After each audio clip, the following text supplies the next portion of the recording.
साधु और कुंवारी लड़की, एक प्रेरणादायक कथा भूमिका। यह कहानी एक ऐसे साधु की है जो संसार के मोह माया से दूर आत्मज्ञान और तपस्या में लीन रहता है। वहीं एक गांव में रहने वाली एक कुंवारी लड़की, जिसका जीवन कठिनाइयों से भरा हुआ है, आत्मज्ञान की खोज में उस साधु से मिलने जाती है। यह कथा जीवन, नैतिकता, संघर्ष और आत्मज्ञान की ओर यात्रा का प्रतीक है। भाग 1। गांव और बाढ़ की विभीषिका। गंगा के किनारे बसा एक सुंदर गांव, जहां लोग अपनी खेती और पशुपालन से जीवनयापन करते थे। लेकिन उस वर्ष मानसून की भारी बारिश ने गांव में बाढ़ ला दी। लोग घबराए हुए थे और कई घर पानी में बह गए। गांव का मंदिर भी इस बाढ़ की चपेट में आ गया था। इसी गांव में एक 17 वर्षीय लड़की रहती थी, जिसका नाम सुमित्रा था। वह बचपन से ही संघर्षों का सामना करती आ रही थी। पिता का बचपन में ही देहांत हो गया था और मां बीमार रहती थी। सुमित्रा को जीवन में बहुत कुछ सीखना था, लेकिन उसे कोई उचित मार्गदर्शक नहीं मिल रहा था। बाढ़ के कारण लोग सुरक्षित स्थान की तलाश में इधर उधर भाग रहे थे।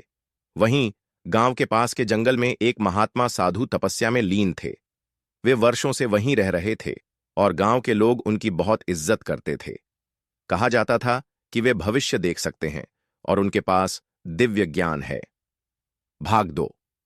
सुमित्रा की जिज्ञासा और साधु से भेंट बाढ़ से बचने के लिए गांव के कुछ लोग जंगल की ओर भागे। सुमित्रा भी अपनी बीमार मां को लेकर वहां पहुंची। जंगल में साधु की कुटिया थी और लोग वहां शरण लेने लगे। सुमित्रा को बचपन से ही आध्यात्म में रुचि थी। वह सोचती थी कि साधु के पास जाकर कुछ सीखा जाए। एक दिन वह साहस करके उनकी कुटिया के द्वार पर पहुंची और बोली, महात्मन, मैं जीवन के सत्य को जानना चाहती हूं। क्या आप मुझे कुछ सिखा सकते हैं?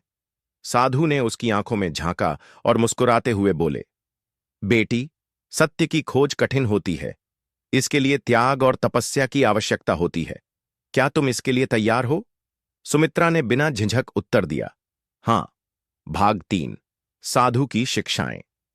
साधु ने सुमित्रा को आत्मज्ञान की राह पर चलने के लिए कुछ नियम बताए। 1.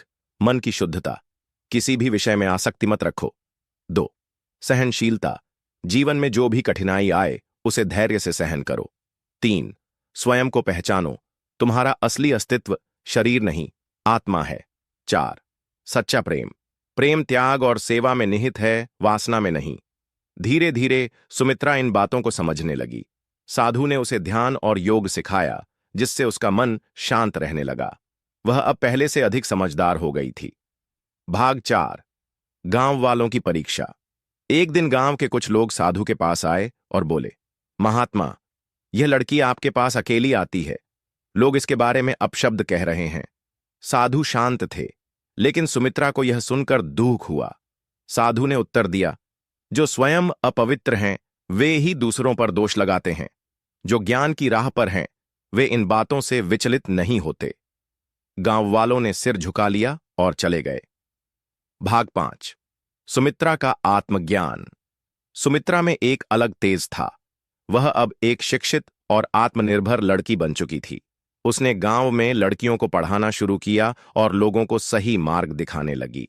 साधु ने उसे आशीर्वाद देते हुए कहा, बेटी, अब तुम स्वयं एक प्रकाश बन गई हो। तुम्हारा कार्य है कि अज्ञान के अंधकार को मिटाओ। सुमित्रा ने प्रण किया कि वह जीवन भर समाज की सेवा करेगी। निष्कर्ष, यह कहानी हमें सिखाती है कि सच्चा ज्ञान और आत्मशुद्धि किसी व्यक्ति के बाहरी जीवन से नहीं, बल्कि उसकी आंतरिक साधना और समझ से प्राप्त होती है। वासना, मोह और सांसारिक बाधाएं हमें भ्रमित कर सकती हैं, लेकिन यदि हम सच्चे ज्ञान की राह पर चलें तो हम अपने जीवन को सार्थक बना सकते हैं। मन की पवित्रता ही सच्चा सौंदर्य है और आत्मज्ञान ही सच्चा धन। आगे की कहानी चाहिए तो चैनल को सब्सक्राइब करें। धन्यवाद।